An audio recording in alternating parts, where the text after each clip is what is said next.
देखिए, जिस तरीके से चंद्रशेखर ने ये आवाज़ उठाई है कि जो सरकारी आरक्षण मिला हुआ है, उसके साथ-साथ प्राइवेट सेक्टर में भी आरक्षण मिलना चाहिए। बहुत अच्छी आवाज़ उठाई है, लेकिन मेरा तो इसमें एक अपना निजी मानना ये है कि जिस तरीके से आरक्षण मिला हुआ है अनुसूचित जाति को, अनुसूचित जनजाति को, ओबीसी को, अल्पसंख्यकों को, तो बहुजन समाज को जितना आरक्षण मिला हुआ है सरकारी विभागों में, क्या वो आरक्षण उन तक पहुँच पा रहा है? क्या उस आरक्षण का लाभ बहुजन समाज को मिल पा रहा है? तो सबसे पहले आरक्षण हम जो प्राइवेट सेक्टर में जिसकी हम मांग कर रहे हैं, वो तो एक अच्छी बात है, लेकिन सवाल यहाँ भी उठाना चाहिए कि जितना आरक्षण हमें मिला हुआ है, उस आरक्षण का लाभ हम तक क्यों नहीं पहुँच पा रहा है? ये जो मनमानी सरकार की चल रही है, और कहीं भी आप जाकर देख लीजिएगा कि जितनी भी भर्तियां हो रही हैं, उन भर्तियों के अंदर जो आरक्षित पद हैं, वो रिक्त पड़े रहते हैं, या ज़्यादातर आरक्षित पदों पर भी ईडब्ल्यूएस या ईपीडब्ल्यूएस के तहत जो मनुवादी विचारधारा के लोग हैं, वो ठाकुर ब्राह्मण। नमस्कार, स्वागत है आपका। मेरा नाम है विपिन बेबाक, मेरे साथ मेरे सहयोगी शादाब रिजवी। धन्यवाद साहब। देश भर के सरकारी सेक्टरों में आरक्षण के बाद अब निजी सेक्टर में भी आरक्षण की मांग तेज हो गई है।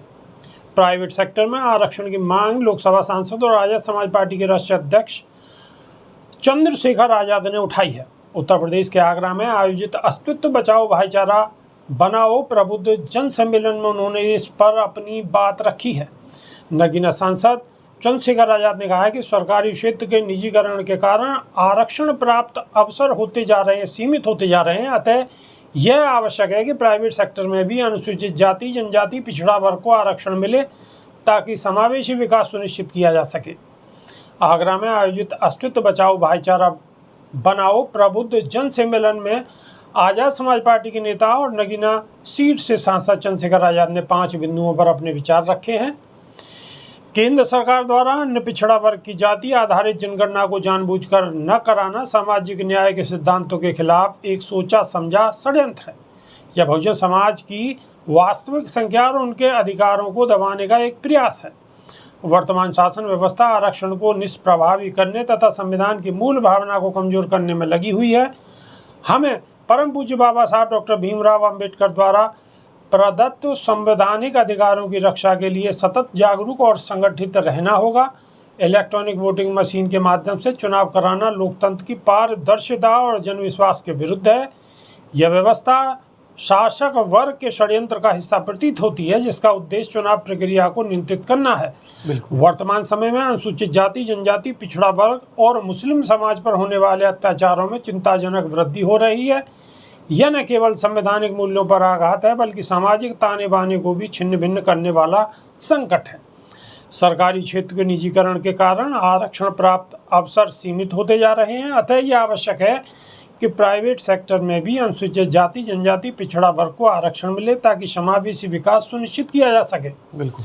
मंडल कमीशन ने सामाजिक न्याय को स्थापित करने हेतु जिन सिफारिशों को प्रस्तुत किया, उनका पूर्ण रूप से लागू किया जाना समय की आवश्यकता है। शादाब रिजवी। देखिए, जिस तरीके से चंद्रशेखर ने ये आवाज़ उठाई है कि जो सरकारी आरक्षण मिला हुआ है, उसके साथ साथ प्राइवेट सेक्टर में भी आरक्षण मिलना चाहिए, बहुत अच्छी आवाज़ उठाई है, लेकिन मेरा तो इसमें एक अपना निजी मानना ये है कि जिस तरीके से आरक्षण मिला हुआ है अनुसूचित जाति को, अनुसूचित जनजाति को, ओबीसी को, अल्पसंख्यकों को, तो बहुजन समाज को जितना आरक्षण मिला हुआ है सरकारी विभागों में, क्या वो आरक्षण उन तक पहुँच पा रहा है? क्या उस आरक्षण का लाभ बहुजन समाज को मिल पा रहा है? तो सबसे पहले आरक्षण हम जो प्राइवेट सेक्टर में जिसकी हम मांग कर रहे हैं, वो तो एक अच्छी बात है, लेकिन सवाल यहाँ भी उठाना चाहिए कि जितना आरक्षण हमें मिला हुआ है, उस आरक्षण का लाभ हम तक क्यों नहीं पहुँच पा रहा है? ये जो मनमानी सरकार की चल रही है, और कहीं भी आप जाकर देख लीजिएगा कि जितनी भी भर्तियाँ हो रही हैं, उन भर्तियों के अंदर जो आरक्षित पद हैं, वो रिक्त पड़े रहते हैं, या ज़्यादातर आरक्षित पदों पर भी ईडब्ल्यूएस या ईपीडब्ल्यूएस के तहत जो मनुवादी विचारधारा के लोग हैं, वो ठाकुर ब्राह्मण और जो जनरल कैटेगरी में लोग आते हैं, उनको भेज देते हैं। तो सबसे बड़ा सवाल ये उठता है कि आरक्षित पदों को या तो रिक्त रखा जाता है जो सरकारी विभाग में पद हैं, या फिर उन आरक्षित पदों पर गैर यानी अनारक्षित लोगों की भर्ती कर दी जाती है। तो इस तरीके की धांधली कब बंद होगी? इससे सरकार के व्यवहार का पता लगता है और सरकार की अपनी मनमानी का पता लगता है कि आखिर सरकार अपनी मनमानी के तहत उन पर भी मनुवादी विचारधारा के और अपने आप को जो बड़े तबके के लोग, बड़े समाज के लोग, बड़ी जाति का मानते हैं, उनकी भर्तियाँ हो रही हैं। तो इसी तरीके से अगर हमें प्राइवेट सेक्टर में भी आरक्षण मिला, अच्छी बात है कि हमें हमारे अनुसूचित जनजाति को, हमारी अनुसूचित जाति को, ओबीसी को, पिछड़े वर्ग को, मुसलमानों को, बहुजन समाज को आरक्षण मिलना चाहिए प्राइवेट सेक्टर में, ये उनका अधिकार है। लेकिन इस अधिकार के साथ साथ मैं एक बात ये और जोड़ देना चाहता हूँ कि हमें खोखला आरक्षण नहीं चाहिए।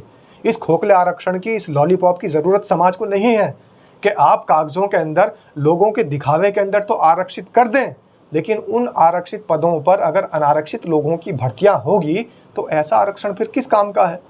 फिर तो अपने आप वो वाली कहावत हो गई कि नाम भी हो गया हमारा और काम कुछ हुआ नहीं। तो सबसे पहले तो जो सरकारी विभागों में और सरकार ने जो हमें आरक्षित पद दे रखे हैं, तो सवाल चंद्रशेखर को, ऐसे नेताओं को और हमें सबको ये उठाना चाहिए कि उन आरक्षित पदों पर आरक्षण के लाभार्थियों का चयन क्यों नहीं हो रहा है, वो पद रिक्त क्यों पड़े हुए हैं, और सरकार की मनमानी के तहत, लोगों की मनमानी के तहत उनमें अनारक्षित लोगों को कैसे चयनित किया जा रहा है। सवाल सबसे बड़ा ये उठता है विभाग से। तो अभी के लिए सिर्फ इतना ही। नई वीडियो में फिर रूबरू होंगे। बहुत बहुत शुक्रिया, धन्यवाद, नमस्कार। धन्यवाद सर।